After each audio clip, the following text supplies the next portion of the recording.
नमस्कार, जय हिंद साथियों। डॉक्टर संग्राम पाटिल इंग्लैंड से बात कर रहा हूँ। साथियों, बनारस हिंदू यूनिवर्सिटी जो है ये बड़ी पुरानी यूनिवर्सिटी है और बहुत अच्छे क्वालिटी एजुकेशन के लिए ये जानी जाती है। बहुत ऐतिहासिक इसकी पार्श्वभूमि रही है। ये पब्लिक के डोनेशन से खड़ी की गई हुई यूनिवर्सिटी है उस वक्त की। तो इस यूनिवर्सिटी में 2 नवंबर के दिन 3 लड़के यंगस्टर्स ये बुलेट पे आते हैं और उस कैंपस के पास ही एक वहाँ की स्टूडेंट है, वो अपने साथी के साथ चल रही होती है, टहलने गई है। तो उसको रोक लिया जाता है, उस साथी को अलग कर दिया जाता है और ये लड़की को बाजू में लेके जाते हैं। उसके साथ छेड़छाड़ की जाती है, उसके कपड़े उतार दिए जाते हैं और वैसे ही उसके वीडियो किए जाते हैं इन 3 लड़कों के द्वारा। और फिर उसको जब वो रोकना चाहती है तो उसको गन दिखाकर उसको धमकी दी जाती है और फिर वो भागते भागते अपनी जान बचाती है, प्रोफेसर के घर के तरफ भाग जाती है।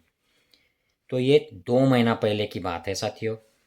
और 2 महीने के बाद हम अब जब छात्रों ने आंदोलन किया तब जाके यूपी की पुलिस ने इन तीनों लड़कों को ढूंढ निकाला।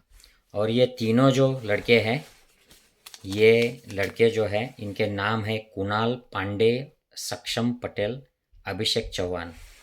इनकी पहचान ये है कि ये तीनों भारतीय जनता पार्टी के बनारस के वाराणसी के मोदी जी के कार्यकर्ता हैं।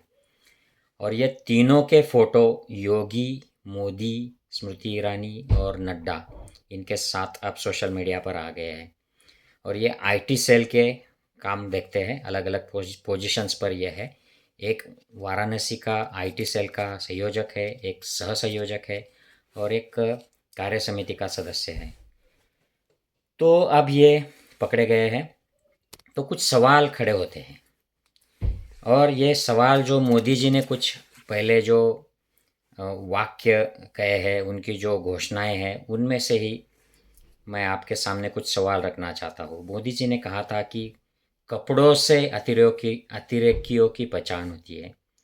तो मैं मोदी जी से कहता हूँ कि क्या मोदी जी को बलात्कारियों की पहचान कैसे होती है ये अब समझ में आ गया है?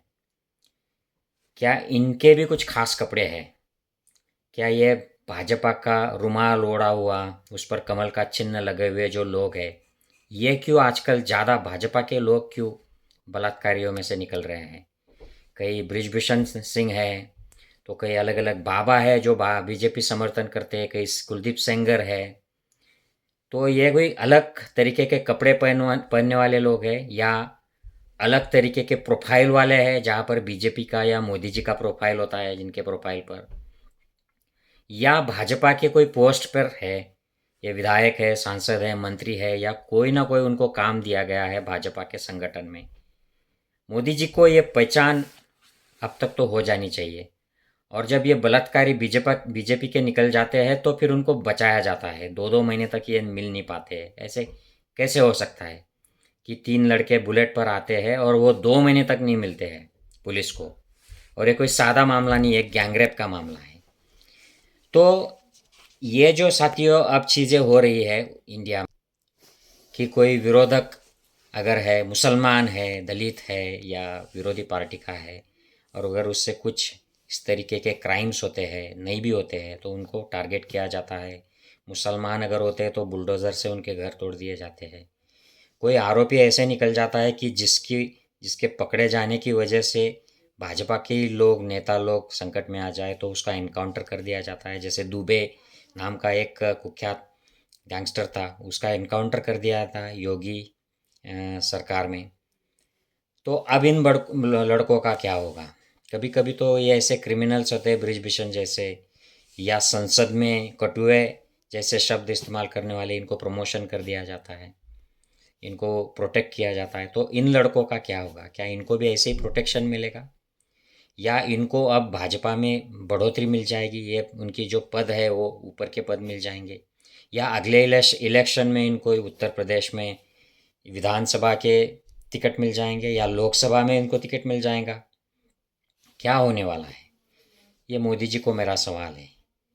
या इनको सज़ा मिलेगी या इनके भी घर पर बुलडोज़र चलेगा या इनका भी एनकाउंटर होगा या न्याय किया जाएगा संवैधानिक तरीके से, ये देखने वाली बात होगी आगे के दिनों में। लेकिन सवाल तो उठता है कि क्या मोदी जी अब जान गए कि बलात्कारियों का कपड़े का रंग, उनके मफलर का रंग, उनके प्रोफाइल का चिन्ह और उनका पॉलिटिकल जो पद है, या कौन से पार्टी के साथ है और कौन से पद वाले हैं, किसको मानते हैं, क्या ये बात मोदी जी को समझ में आ गई है बलात्कारियों के बारे में? यह बहुत बड़ा सवाल है। जय हिंद साथियों।